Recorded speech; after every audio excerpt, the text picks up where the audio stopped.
analista Miguel Ángel Rodríguez Mackey. ¿Cómo está? Bienvenido. ¿Qué tal? Buenos días. Buenos días. Bien, en Venezuela han recolectado casi 2 millones de firmas para activar este referéndum para revocar a Nicolás Maduro. ¿Con eso va a ser suficiente? Pero Chaveli, es absolutamente sintomático lo que está pasando en Venezuela. Fíjate, para solo activar el derecho constitucional de la revocatoria vía referéndum, consulta a la gente, al pueblo, solo se necesitaban alrededor de 200.000 firmas. Y lo que han hecho en menos de 4 días es recolectar 1.850.000. Entonces estamos hablando de una predisposición social en Venezuela de buscar este proceso de revocatoria que se plasme, que se alcance. El camino no es evidentemente corto, hay que pasar por etapas. Ya la primera está esa consumada.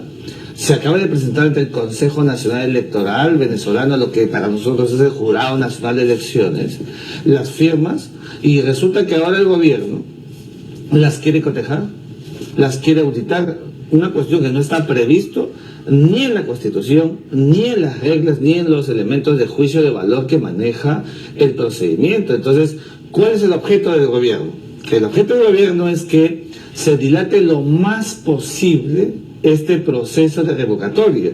Porque fíjate, de aquí a unos cuantos meses se van a recolectar alrededor de 4 millones de firmas. Con ello está activado ya el proceso para que le ponga fecha a la revocatoria el Consejo Nacional Electoral, que podría ser en noviembre o el mes de diciembre.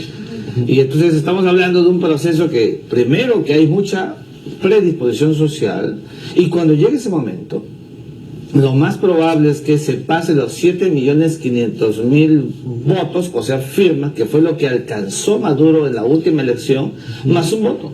Con lo cual Maduro estaría fuera de camino. Esto, perdóname Antonio, no lo quiere evidentemente el gobierno. Lo dilataría de tal manera que si no se produce hasta el mes de diciembre de este año en la consulta de la revocatoria vía referéndum, entonces vamos a tener el subsiguiente año un periodo en el que la baraja del presidente Maduro será su vicepresidente, con lo cual ellos seguirán en el poder. Antes que se sepan los resultados, la cantidad de firmas recolectadas, él dijo: el pueblo no me va a fallar. Y posteriormente ahora se le iba a decir Nicolás Maduro que no van a sabotear la revolución y va a ser, dice él, más duro que nunca. Esto podría preocupar en el sentido de que es conocido que cuando hay protestas sociales en Venezuela salen estos grupos armados, empieza de nuevo esa situación de crisis y de violencia en las calles. ¿Podríamos volver a esto ante la posición cerrada de Maduro en esta etapa de referéndum? Yo creo que ya las condiciones están cambiando, Antonio. Primero porque lo que tú muy bien estás recogiendo de Maduro son los manotazos de ahogado de un presidente debilitado. Recuerda, el 75% de venezolanos está harto del régimen, del gobierno y de la persona de Nicolás Maduro. Entonces quieren un cambio.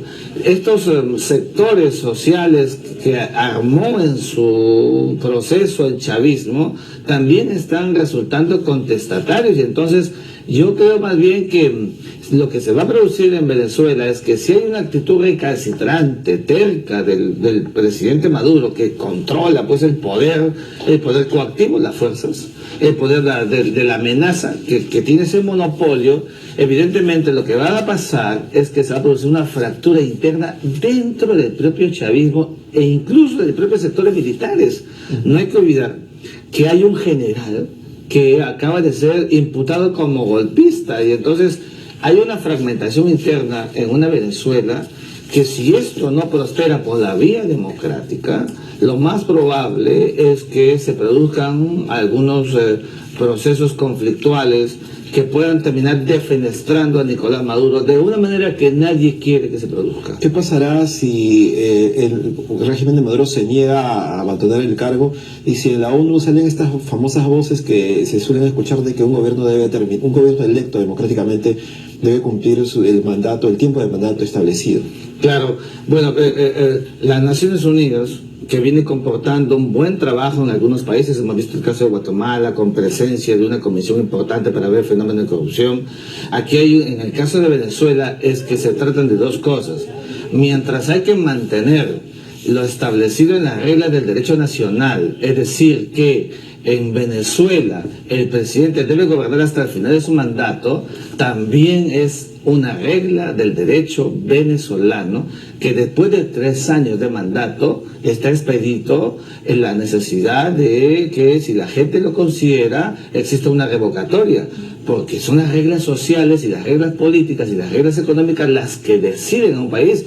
Venezuela está en un caos económico, la gente sabe y piensa y cree que ya no es posible soportar 3 años más el modelo económico fallido del presidente Maduro, y por eso salen a las calles con estas convicciones. Les hemos visto cómo han hecho hartas colas con el deseo, ¿no es cierto?, de que se alcance un cambio para que la Venezuela vuelva a ser el país de los años 70 y 80, ese gran boom de una Venezuela distinta. Don Miguel Ángel, muchas gracias por estar esta mañana con nosotros. Muchísimas gracias. Sí.